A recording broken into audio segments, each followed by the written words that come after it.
Okay.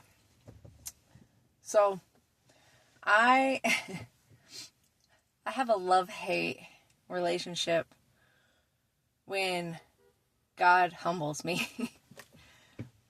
I have a public service announcement to say I am sorry to all of the people that I have driven past on the freeway and gotten angry at or upset at because they were going too slow on the freeway and or main road, and I was upset because I was in a hurry and I thought that I had to be somewhere important at a certain time because I was in a horrible my nervous system was all shot to shit, so I had to be in a rush everywhere kind of mentality. So I want to apologize to all of the people that I passed or I tailgated too closely because of the fact that I felt like they were not going fast enough and I was being a dick to. I want to apologize. So, why I bring that up is because it's funny how until you're put in that moment, you can never honestly say, I would never. Right? I would never do this, or I would do this differently. Until you're actually in it, you can't actually speak on it.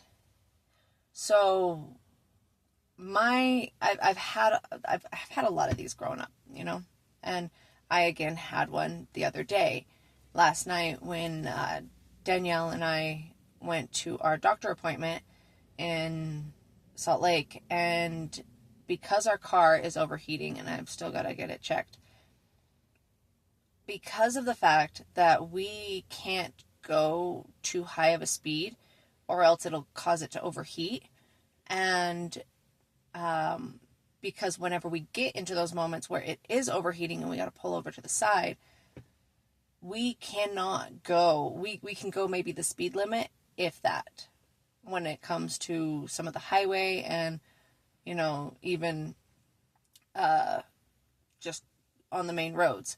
So it was so funny because I hate being it's a very uncomfortable feeling. Like, I don't want to say I hate, but it's just, I'm very uncomfortable with people being behind me and me not going fast enough for them.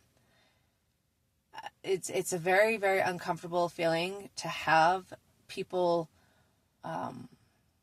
upset at me for that. Even though these people don't matter, it's still a very uncomfortable feeling. And so many times I've, sped up, or many times I have been that person that has been behind somebody and just yelled at them for it and tailgated them and stuff like that. Like, I have been that person. And so with that, it's just been kind of like I had to be in that position. And I have had to sit there and allow these people to go by me and whiz by me and tailgate me and get mad at me and all of that stuff. And it's such an interesting feeling because, one,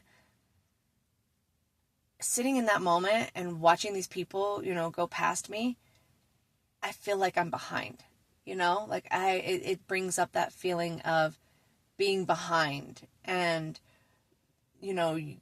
just the whole mere fact of I'm late and I'm not going fast enough and I'm not doing enough. And so it brings up all of those emotions, and I had to sit there in those emotions and hold myself back and tell myself that I am doing the best that I can with what I got, and we're going to have to stop and take breaks.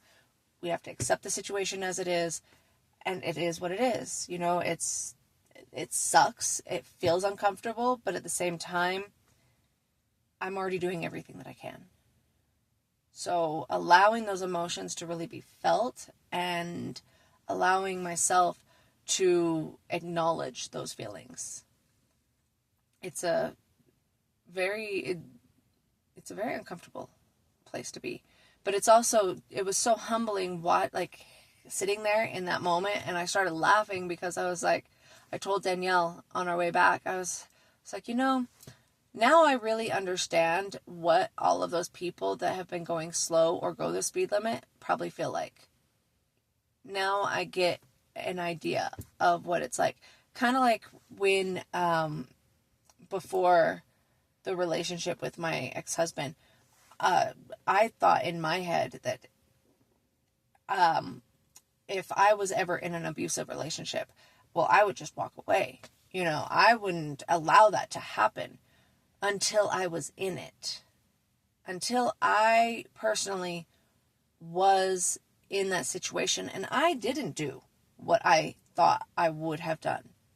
I didn't just get up and walk away. It wasn't a automatic even walk. I had to be dragged away. And multiple times it kept repeating and I kept taking it back. It was, the psychological about it.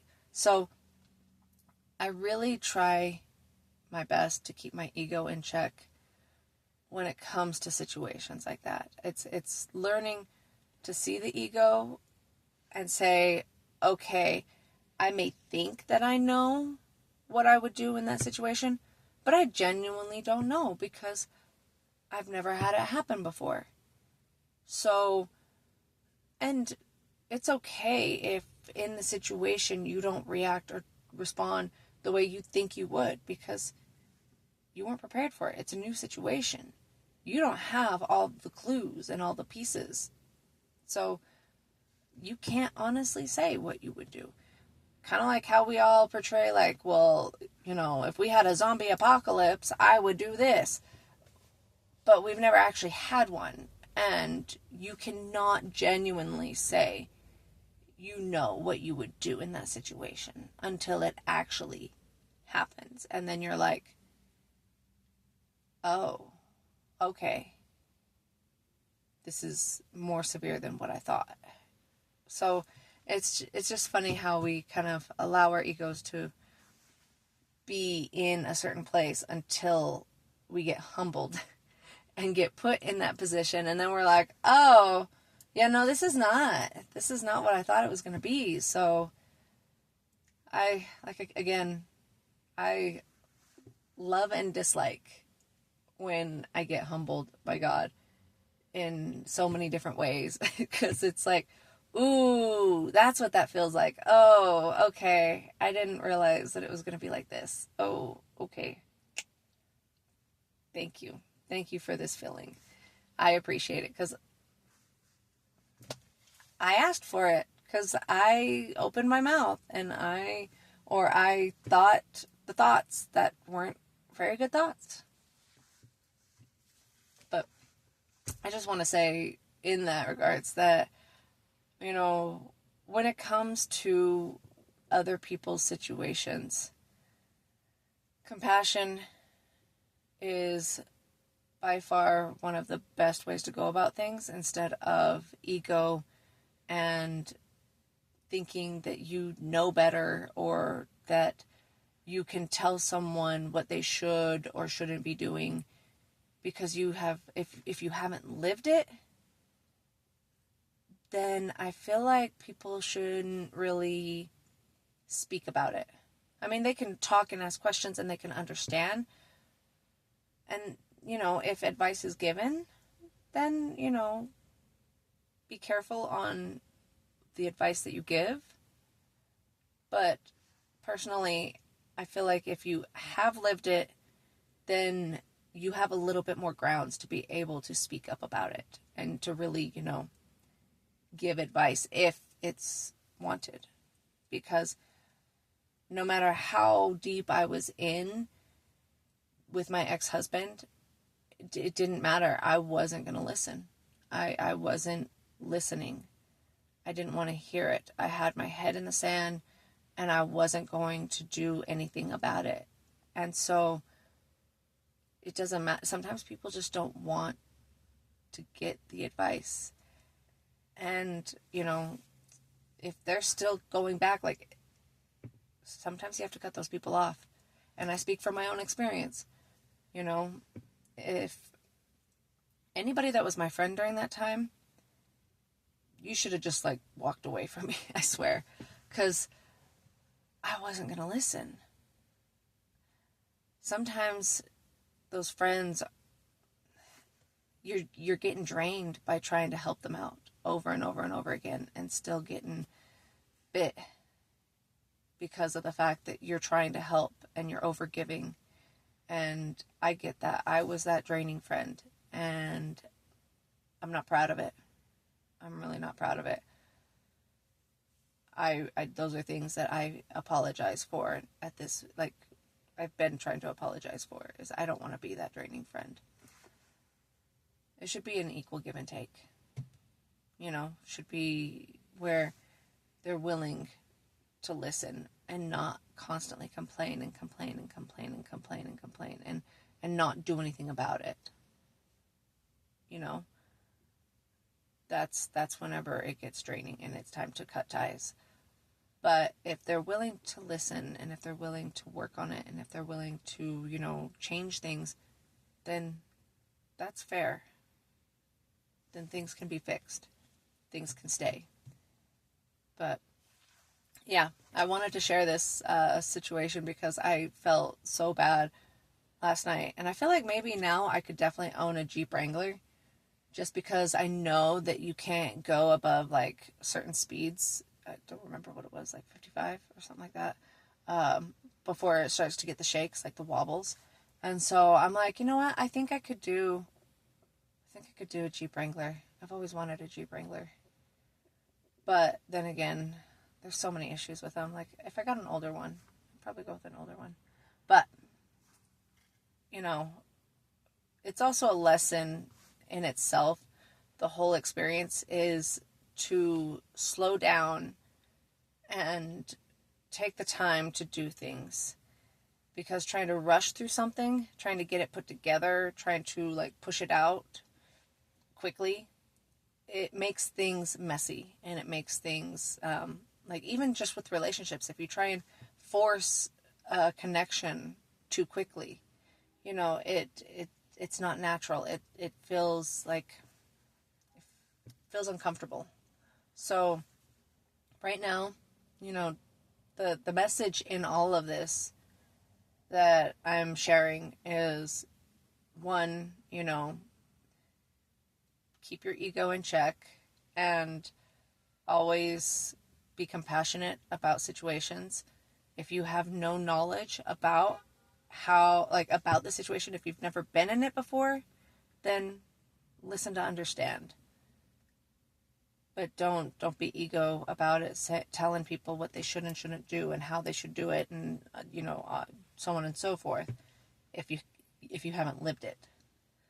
And also to slow things down. That's one of the things that techniques that I have used over and over and over again in rewiring my nervous system, in healing, in retraining my brain, in all of this, everything, is I will slow down to make sure that I do each step correctly. It's even learning a new skill.